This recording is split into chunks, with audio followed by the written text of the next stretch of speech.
ଦେଖନ୍ତୁ ଏବେ ନୂଆ 14ଟି ଜିଲ୍ଲାର ପାଖା ପ୍ରାୟ 14ଟି ଜିଲ୍ଲାର 24ଟି ଏନ୍ଏସି ପାଇଁ ଘୋଷଣା ପ୍ରକାଶ ପାଇଛି, ମାନେ ସରକାର ଘୋଷଣା କରିଛନ୍ତି। ସେଥିରେ ମୟୂରଭଞ୍ଜର ପାଞ୍ଚଟା ଏନ୍ଏସି ମୟୂରଭଞ୍ଜକୁ ଦିଆଯାଇଛି। ଚିତ୍ରଡ଼ା, ରାସଗୋବିନ୍ଦପୁର, ବେତନଟି ଏମିତି ହେଇକି ପାଞ୍ଚଟା ଦିଆଯାଇଛି ମୟୂରଭଞ୍ଜକୁ।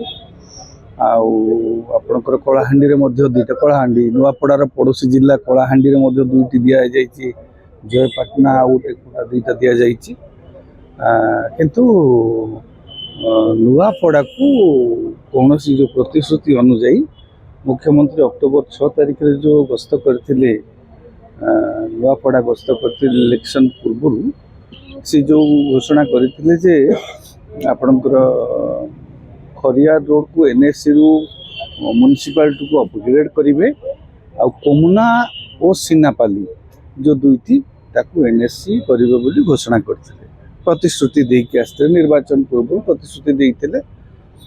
କିନ୍ତୁ ସେଇ ତାଲିକାରେ ଏବେ ସେଇ ତିନୋଟି ଯେଉଁ ପ୍ରତିଶ୍ରୁତି ନୂଆପଡ଼ାବାସୀଙ୍କ ପାଇଁ ଥିଲା, ନିର୍ବାଚନ ପୂର୍ବରୁ ଯେଉଁ ପ୍ରତିଶ୍ରୁତି ମାନେ ମୋହନ ବାବୁ ଦେଇଥିଲେ ମୁଖ୍ୟମନ୍ତ୍ରୀ, ସେଇ ତିନୋଟି ନାହିଁ। ତିନୋଟି ମାନେ ନୂଆପଡ଼ା ଖରିଆର ରୋଡକୁ ଏନ୍ଏସିରୁ ଅପଗ୍ରେଡ୍ କରାଯାଇ ନାହିଁ, ସେଭଳି କିଛି ନିଷ୍ପତ୍ତି ହେଇନି। ଆଉ ଦୁଇଟି ଯେଉଁ ଘୋଷଣା କରିକି ଆସିଥିଲେ କୋମୁନାରୁ ସେମାନେ ସର୍ବାଧିକ ଭୋଟ ପାଇଥିଲେ। କୋମୁନା ବ୍ଲକଟା ହେଉଛି ସବୁଠୁ ବଡ଼ ବ୍ଲକ ନୂଆପଡ଼ାର, ଯେଉଁ ବ୍ଲକରୁ ସର୍ବାଧିକ ଭୋଟ ପାଇକରି ବିଜେପିର ପ୍ରାର୍ଥୀ ବିଜୟୀ ହେଇଛନ୍ତି ସେଇଠି। କିନ୍ତୁ ସେ ଯେଉଁ ପ୍ରତିଶ୍ରୁତି ଦେଇଥିଲେ, ସେ ପ୍ରତିଶ୍ରୁତିଟା ଏଇ ବିଜ୍ଞପ୍ତିରେ ପ୍ରତିଫଳିତ ହେଇନି। କେବଳ ଏଇଟା ନୁହଁ, ନୂଆପଡ଼ାକୁ ମଧ୍ୟ ଗୋଟେ ମେଡ଼ିକାଲ କଲେଜ କାମ ହେଇଯାଇଛି, କାଗଜପତ୍ର କାମ ଦିଲ୍ଲୀରେ ହେଇଯାଇଛି। ନିର୍ବାଚନ ସରିଲେ ଘୋଷଣା ହେବ ବୋଲି ମଧ୍ୟ ମୁଖ୍ୟମନ୍ତ୍ରୀ ମନମୋହନ ସାମଲ ନିଜେ ଘୋଷଣା କରିଥିଲେ, ତାଙ୍କ ନେତାମାନେ କହିଥିଲେ। ସେଟା ବି ଏପର୍ଯ୍ୟନ୍ତ ନୂଆପଡ଼ାବାସୀଙ୍କୁ ଦିଆଯାଏନି। ଆଶା କରାଯାଉଥିଲା ଏଇ ଯେଉଁଟା ନୂଆପଡ଼ାବାସୀଙ୍କୁ ନୂଆ ବର୍ଷର ଭେଟି ମିଳିବ। ଖରିଆର ରୋଡ ଏନ୍ଏସି ତା ମ୍ୟୁନିସିପାଲିଟି ହେବ।